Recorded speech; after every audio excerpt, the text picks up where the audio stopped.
All right, welcome back to the Knives Fast channel, guys. I'm the guy that can't talk, but we have a really cool knife today, custom made in Western North Carolina with epic details. This is the Philbrick Customs. This is called the Zulu Spear.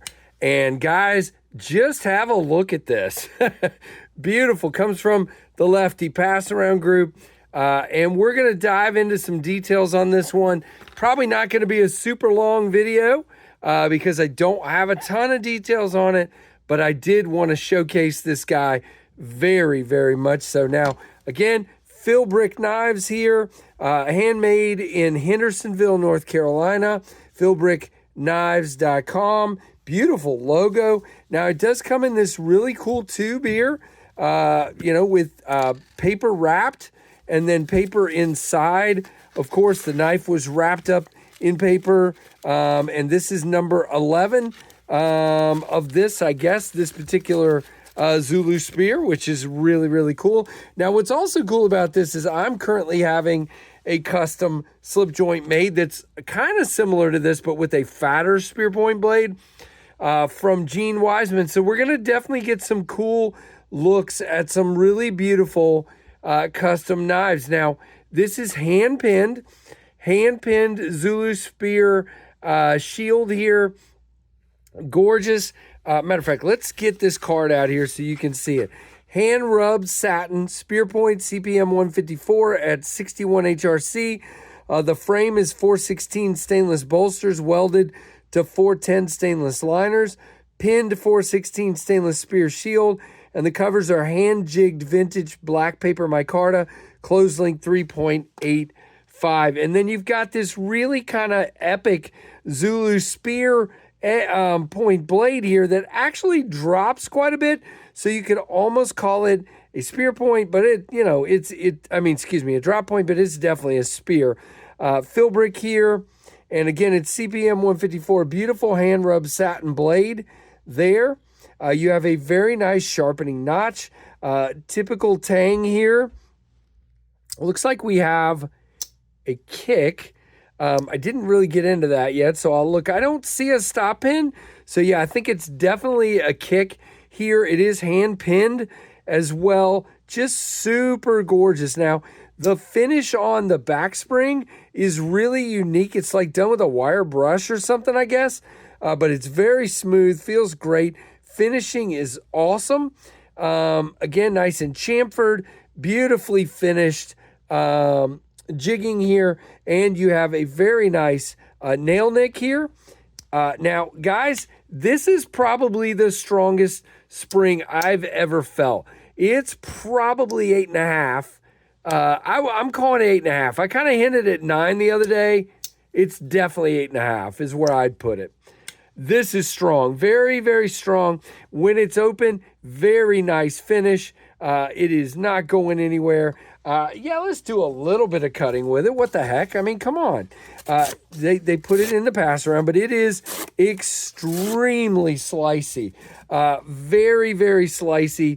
Beautiful. Just a gorgeous, gorgeous knife indeed. What do you guys think of this? Now, again, You'll see in the one I'm getting, I prefer, by the way, we do come way out to the end. We are a little off center. I forgot to mention that. It's not a big deal to me. The tolerances are so tight, but you can see that we're a little bit off center, just a tiny bit. But the one I'm getting made is a little bit more of what I'd call a fat spear. But I really dig this, and we've kind of got this really angry look here to that swedge.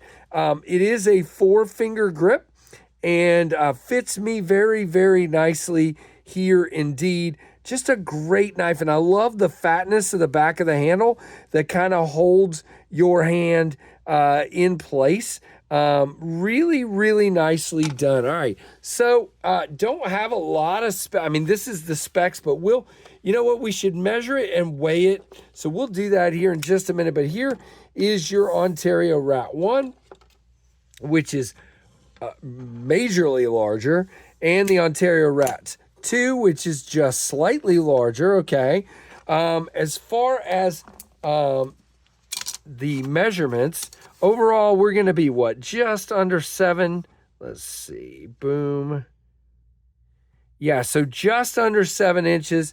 And there you got your just under like sharpened 2 3/4, 3-inch blade. And then again, as they said, the handle is 3.85 overall. Now let's get the scale out here and weigh this sucker, and then we will wrap it up. Now, guys, I don't know how much this particular one cost, but if you go to the Philbrick website that I'm going to have down below, he's got 2 knives for sale right now, which is really cool. And one of them is a beautiful, look at this. Let's see if I can show this. Beautiful blue straight jack, sheep's foot, blue canvas micarta. That is tempting, $400. And then a gents trapper over here. I know you can't really see that so well, at $325. So really reasonable prices on those. So, yep, we are at 3.2 ounces, which is really fine for this. It did feel a little chunky to me when I first got it in. It is a little bit thicker. Let's just see.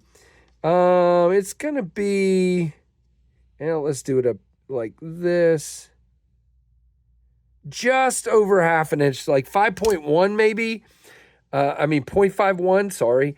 You knew what I meant. But just fantastic. What a great knife. And I am so glad I got to check it out. So again, good time to support folks from North Carolina, especially Western North Carolina. Those guys have been having a lot of issues. So I don't know if Philbrick is in that ballpark of needing help, but definitely if you can support him, I would say he's making some really nice stuff. So like, comment, subscribe, hit that notification bell, guys. Glad I got to check this one out, and thank you for checking it out. I appreciate. By the way, I should say that real quick. My subs, are super loyal people. We do have a live stream every Monday night at 7:45 p.m. Eastern. That is so much fun. And my people that follow this channel come on there, and they are the nicest people ever. So if you're new to the knife community, you just want to come and check it out, come to one of my streams on a Monday night, and you will meet some of the coolest people ever. So that's kind of my little pitch in that way. Definitely join us, and make sure you are subscribed and have hit that notification bell on the channel so you get all the notifications that there is a new video or stream or whatever. So thank you for being here, guys. Like, comment, subscribe, hit that notification bell, and thanks for watching the Knives Fast channel.